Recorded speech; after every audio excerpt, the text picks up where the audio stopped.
For the second day in a row, Georgia loses a five-star commit this time. Dion Bowie from Bainbridge decommitting from the Bulldogs, saying on Instagram, "I am blessed and appreciative of all the offers and opportunities that Georgia has offered. However, I believe I committed too early before I could explore all my other opportunities. With that being said, I'm officially decommitting from the University of Georgia."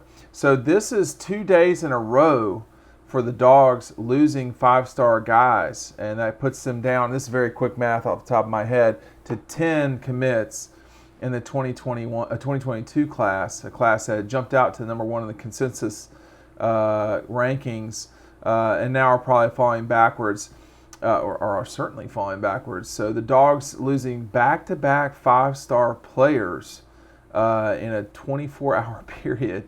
So quite a day. And really, this is the new reality of recruiting in a time that guys are getting back out there, and hey, they've not been out there to begin with. So Dean Legge from Dog Post, making you a Georgia fan.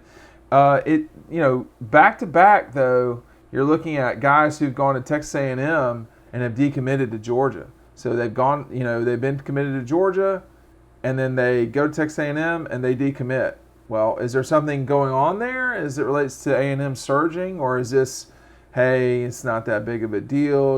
It can be two things at the same time. It certainly could be that, I think honestly a lot of this is guys have not gotten out and about very much, and whenever you've decommitted, you've definitely committed too early. So there's no question about that.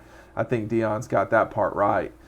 The more concerning problem, I think, for Kirby and them is Texas A&M starting to become a problem for Georgia's 2022 class?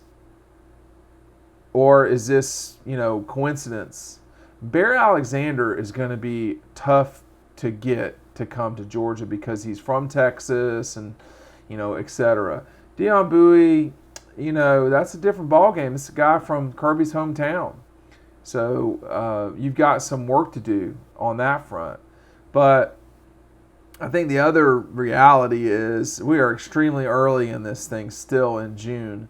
You're probably about five and a half months from guys signing. Everyone's going to particular places. We don't know behind the scenes what's going on with Georgia in terms of who they've got committed, because guys aren't going public with that sort of stuff if it's happening.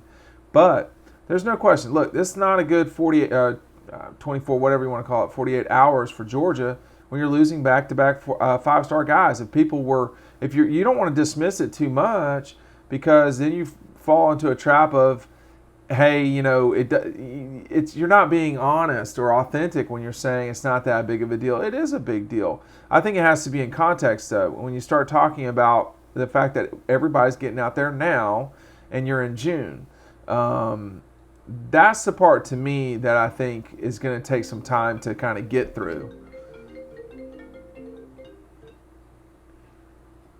We don't know what it will be like as time goes on here. That's the question is, how are these guys going to get recruited over time? We know that that Bear was not an official visit. We know that Dion was not an official visitor. So there's still a long way to go in all of this. But it seems to me for sure that Texas A&M is so strange, because they're not really a team that Georgia recruits against in the grand scheme of things, not really at least. That it seems like, to me, putting 2 to 2 together, it's not that hard to see that Texas A&M is doing a good job right now of recruiting high-level national players. Jimbo and them had a good season this past year. But if we're talking, recruiting, it's going to be hard for me to rule out Kirby Smart at the end of the day. And, is this, I haven't mentioned this yet, but is this Nick Williams, who's from Bainbridge and has been hired on at Texas A&M? And there were two people that he could sort of attack that he had relationships with at Georgia, which are Bear Alexander, who is a guy who was a five-star guy committed to Georgia while Nick was at Georgia. And now he's a Texas guy, this, that, and the other. And then the one guy from Bainbridge. that's certainly something that those could be the reasons. I say all that to say this. Look, this sort of stuff breaks. We get it out on dog posts.